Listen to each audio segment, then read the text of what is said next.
Sosok Jia, YouTuber Korea digoda pria botak main ke hotel di Manado, fasih berbahasa Indonesia.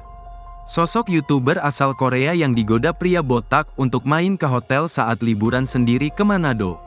Sosok YouTuber itu bernama Jia. Jia diketahui merupakan YouTuber asal Korea Selatan. Nama Jia dikenal sebagai YouTuber yang kerap traveling dan menikmati kuliner. Ia memiliki 94,5 ribu subscriber di akun @jia4558. Uniknya, Jia banyak menghabiskan waktu di Indonesia. Ia bahkan fasih dalam berbahasa Indonesia. Tak hanya itu saja, YouTuber yang aktif sejak tanggal 21 April tahun 2021 ini rupanya memang sangat mencintai Indonesia dan budayanya.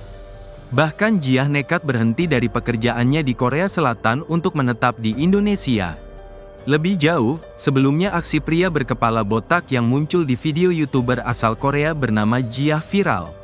Bukan tanpa sebab, pria yang sebelumnya mengaku bernama Albert asal Kendari disorot lantaran mengajak turis Korea tersebut untuk datang ke hotelnya.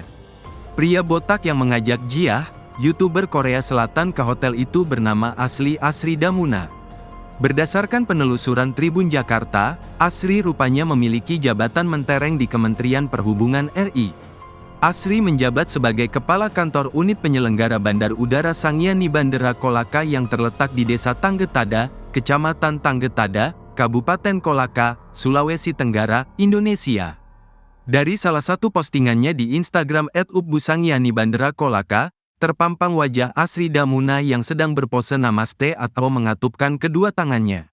Foto tersebut tertulis ucapan selamat Idul Fitri, mohon maaf lahir dan batin. Banyak warganet yang geram dengan kelakuan pria tersebut.